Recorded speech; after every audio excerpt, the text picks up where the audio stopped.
ಮಚ್ಚಿ ಮಸಾಲ. ಎಂತ ಅಡಿಗೆಯ ರುಚಿಯಾಗೋ ರಹಸ್ಯವು 20 ರೂಪಾಯಿ.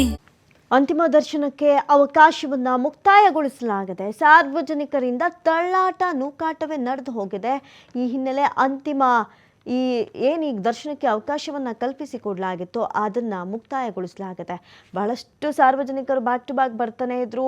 ಇಷ್ಟೊತ್ತವರೆಗೂ ಯಾವುದೇ ಸಮಸ್ಯೆಗಳಿಲ್ಲದೆ ಎಲ್ಲವೂ ಸರಾಗವಾಗಿ ನಡೀತಾ ಇತ್ತು. ಆದರೆ ಈಗ ಇದ್ದಕ್ಕಿದ್ದಂತೆ ತಳ್ಳಾಟ ನೂಕಾಟ ಇನ್ನೇನು ಮುಕ್ತಾಯದ ಹಂತಕ್ಕೆ ಬರುತ್ತೆ ಅನ್ನುವಷ್ಟರಲ್ಲಿ ಮತ್ತೊಂದಷ್ಟು ಜನ ಹಿಂಬದಿಯಿಂದ ಭಾರಿ ತಳ್ಳಾಟ ನೂಕಾಟವನ್ನು ನಡೆಸೋದಕ್ಕೆ ಶುರು ಮಾಡಿದ್ರು. ಹಾಗಾಗಿ ಅಂತಿಮ ದರ್ಶನವನ್ನು ಮೊಟಕುಗೊಳಿಸಲಾಗಿದೆ, ಸ್ಥಗಿತಗೊಳಿಸಲಾಗಿದೆ. ಈ ಹಿನ್ನೆಲೆ ತಳ್ಳಾಟ ನೂಕಾಟ ಕೂಡ ನಡೆದು ಹೋಗಿದೆ. ಯಾಕಂತ ಹೇಳಿದ್ರೆ ಸಮಯ ಮುಕ್ತಾಯ ಆಗಿದೆ 11 ಗಂಟೆವರೆಗೆ. ಮೊದಲಿಗೆ 9 ಗಂಟೆ ಅಂತ ಹೇಳಲಾಗ್ತಾ ಇತ್ತು.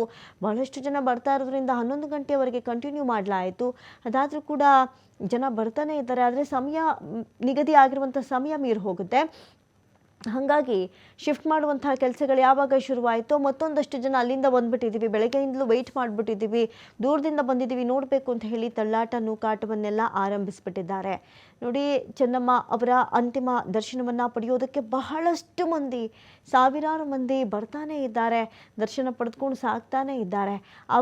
ಅವರಲ್ಲಿದ್ದಂತಹ ಒಳ್ಳೆತನ ಜನರನ್ನು ಕೈ ಬೀಸಿ ಕರೀತಾ ಇದೆ. ಸದ್ಯಕ್ಕೆ ಈಗ ಅಂತಿಮ ಯಾತ್ರೆಯನ್ನು ಈಗೇನು ಅಂತಿಮ ದರ್ಶನಕ್ಕೆ ಏನು ವ್ಯವಸ್ಥೆ ಮಾಡಿಕೊಡಲಾಗಿತ್ತು ಅದನ್ನು ಮೊಟಕುಗೊಳಿಸಿ ಈಗ ಅಂತಿಮ ದರ್ಶನಕ್ಕೆ ವ್ಯವಸ್ಥೆಯನ್ನು ಮಾಡಿಕೊಡ್ಲಾಗ್ತಾ ಇದೆ. ಅಂತಿಮ ಯಾತ್ರೆ ಆರಂಭ ಆಗುತ್ತೆ.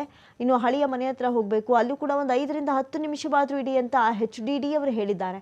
ಹಾಗಾಗಿ ಅವರ ಮಾತಿಗೆ ಅನುಸಾರ ಜೊತೆಗೆ ಈ ಹಿಂದೆ ಆ ಮನೆಯಲ್ಲಿ ಅವರು ಬಾಳಿ ಬದುಕಿದಂತಹ ರೀತಿಯನ್ನು ಮೆಲುಕು ಹಾಕುವಂಥ ನಿಟ್ಟಿನಲ್ಲಿ ಆಕೆ ಇಷ್ಟಪಡ್ತಾ ಇದ್ರು ಅನ್ನುವಂಥ ಕಾರಣದಿಂದ HD ದೇವೇಗೌಡರು ಈ ಸಲಹೆಯನ್ನು ಕೊಟ್ಟಿದ್ದಾರೆ. ಹಾಗಾಗಿ ಹಳೆಯ ಮನೆಯ ಹತ್ತಿರ ಪಾರ್ಥಿವ ಶರೀರವನ್ನು ಇಡೋದಕ್ಕೆ ಈಗ ಸಿದ್ಧತೆಗಳು ನಡೆಸಲಾಗ್ತಾ ಇದೆ. ಜೊತೆಗೆ ಅಂತಿಮ ಯಾತ್ರೆ ಆರಂಭ ಆಗುತ್ತೆ. ಹೂವಿನ ಪಲ್ಲಕ್ಕಿಯನ್ನು ರೆಡಿ ಮಾಡಿದ್ದಾರೆ.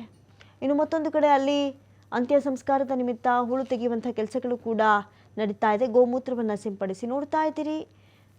HD ದೇವೇಗೌಡರು ಧರ್ಮ ಪತ್ನಿಯನ್ನು ಕಳೆದುಕೊಂಡು ಯಾವ ರೀತಿಯಾಗಿ ಕಂಗಾಲಾಗಿ ನಿಂತಿದ್ದಾರೆ, ದುಃಖ ತಪ್ತರಾಗಿದ್ದಾರೆ.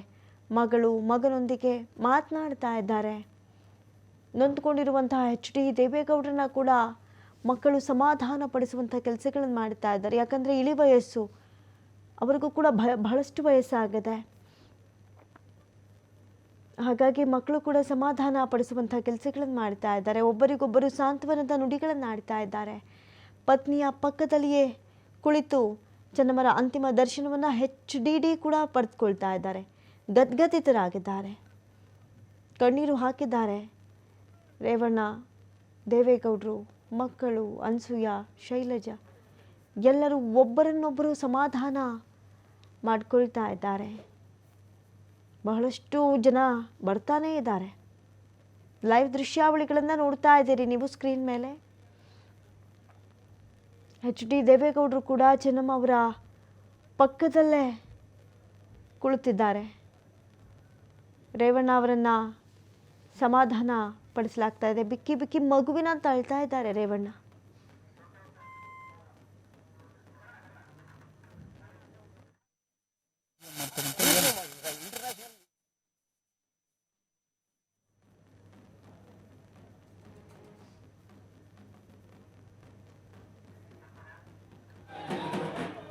ಕಣ್ಣನ್ ಶರ್ಮಾ ನೇತೃತ್ವದಲ್ಲಿ ಅಂತಿಮ ವಿಧಿವಿಧಾನದ ಕಾರ್ಯಗಳು ನೆರವೇರುತ್ತೆ. ನೋಡ್ತಾ ಇದ್ದೀರಿ ಲೈವ್ ದೃಶ್ಯಾವಳಿಗಳನ್ನು.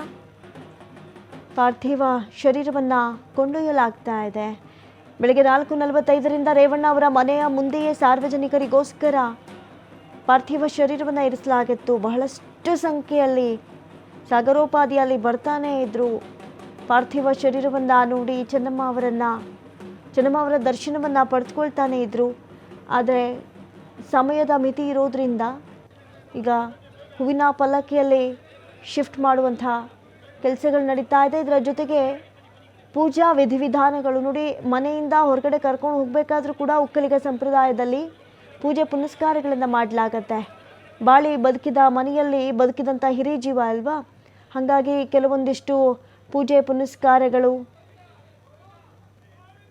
ಎಲ್ಲವೂ ಇರುತ್ತೆ. ಅದನ್ನು ಕುಟುಂಬದ ಸದಸ್ಯರು ಅರ್ಚಕರ ನೇತೃತ್ವದಲ್ಲಿ ನಡೆಸೋದಕ್ಕೆ ಈಗ ಶಿಫ್ಟ್ ಮಾಡಲಾಗ್ತಾ ಇದೆ. ಆ ಲೈವ್ ವಿಜುವಲ್ಸ್ಗಳನ್ನು ನೀವು ನೋಡ್ತಾ ಇದ್ದೀರಿ. ಸಂಜೆ 4:15 ಒಳಗಾಗಿ ಚೆನ್ನಮ್ಮರ ಅಂತ್ಯಕ್ರಿಯೆ ನೆರವೇರಲಿದೆ.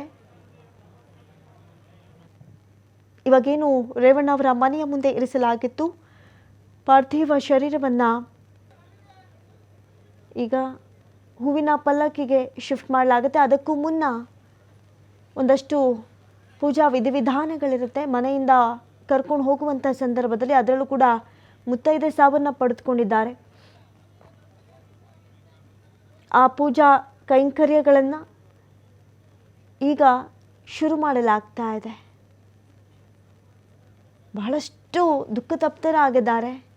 ಇತ್ತೀಚೆಗೆ ಅವರು ಧರ್ಮಪತ್ನಿಯ ಜೊತೆಗೆ ಕಾಲ ಕಳೆದಂಥ ಎಲ್ಲ ನೆನಪುಗಳನ್ನು ಮೆಲುಕು ಹಾಕಿ ಕಣ್ಣೀರು ಹಾಕ್ತಾ ಇದ್ದಾರೆ.